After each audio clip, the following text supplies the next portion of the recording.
हैं उत्तर प्रदेश की राजनीति में एक ऐसा फैसला सामने आया है जिसने सियासी गलियारों में नई जंग छेड़ दी है। जी हाँ, जिस फैसले को कभी बहुजन समाज पार्टी की सरकार ने लागू किया था उसे अब योगी सरकार ने फिर से बहाल कर दिया है। जी हाँ, खास बात यह है कि इस बार बसपा प्रमुख मायावती ने खुद योगी सरकार का आभार जताया है। सवाल सिर्फ जिले के नाम का नहीं बल्कि दलित राजनीतिक सामाजिक संदेश और आगामी विधानसभा चुनावों की रणनीति का भी है।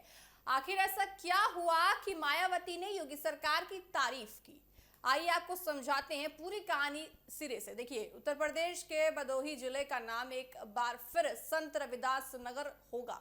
मुख्यमंत्री योगी आदित्यनाथ ने वाराणसी में संत रविदास की 650वीं जयंती के अवसर पर इसकी घोषणा की। मुख्यमंत्री ने कहा कि संत रविदास की विरासत और सामाजिक समरसता के सम्मान में जिले को दोबारा संत रविदास नगर नाम दिया जाएगा। साथ ही उन्होंने ये भी आरोप लगाया कि पिछली समाजवादी पार्टी सरकार ने संत रविदास के सम्मान से जुड़े इस नाम को बदल दिया था। साथ ही साथ आपको बताएं कि इस फैसले के बाद सबसे बड़ी प्रतिक्रिया बसपा सुप्रीमो मायावती की आई है।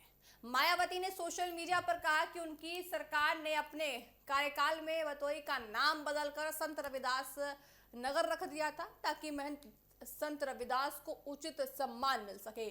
उन्होंने कहा कि बाद में समाजवादी पार्टी सरकार ने इसे बदल दिया था, लेकिन अब योगी सरकार ने फिर से वही नाम बहाल कर दिया है, यानी कि ये नाम बदलने का निर्णय ले लिया है।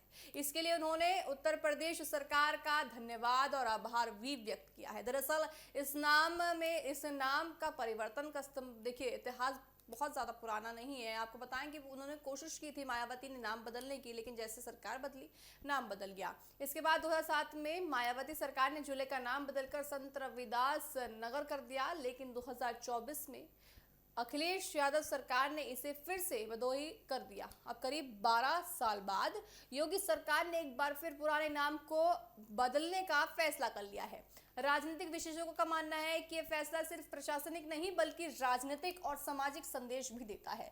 संत रविदास दलित समाज के सबसे सम्मानित संतों में गिने जाते हैं। ऐसे में उनके नाम पर जिले का नाम बहाल करना दलित समाज तक एक मजबूत संदेश के रूप में देखा जा रहा है, खासकर ऐसे समय में जब उत्तर प्रदेश में अगले विधानसभा चुनाव की तैयारियां तेज हो गई। हालांकि विपक्ष इस फैसले को अलग नजरिए से देख रहा है। विपक्षी दलों का यह कहना है कि सरकार मूल मुद्दों से ध्यान हटाने के लिए अलग डायवर्सन की अलग रूट चुन रही है। वहीं कुछ नेताओं ने इसे चुनावी रणनीति बताते हुए सवाल खड़े कर दिए हैं कि नाम बदलने से जनता की बुनियादी सुविधाओं का समाधान नहीं होगा।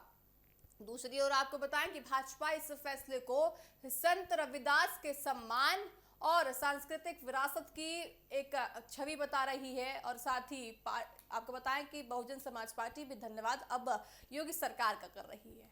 भाजपा नेताओं ने इसे दलित समाज की भावनाओं का सम्मान बताया है। तो कुल मिलाकर देखिए, भदोही का फिर से संत रविदास नगर बनना सिर्फ एक नाम परिवर्तन नहीं है दर्शकों, बल्कि उत्तर प्रदेश की राजनीति में एक बड़ा कदम भी माना जा सकता है। सबसे खास बात यह रही कि जिस फैसले को शुरुआत मायावती ने की थी, मायावती की सरकार ने की थी, उसी फैसले को दोबारा लागू करने पर आज मायावती ने योगी सरकार का सार्वजनिक रूप से धन्यवाद भी कर दिया है। यानी कि उन्होंने कल धन्यवाद किया था। तो ऐसे में देखिए कहा जा सकता है कि अब इन दिनों मायावती ने योगी सरकार की तारीफ कर दी। अब देखना होगा कि इस फैसले का असर सिर्फ राजनीतिक बयानबाजी तक सीमित रहता है या आगामी चुनावों में भी इसकी गूंज पूरी तरह से सुनाई देती है।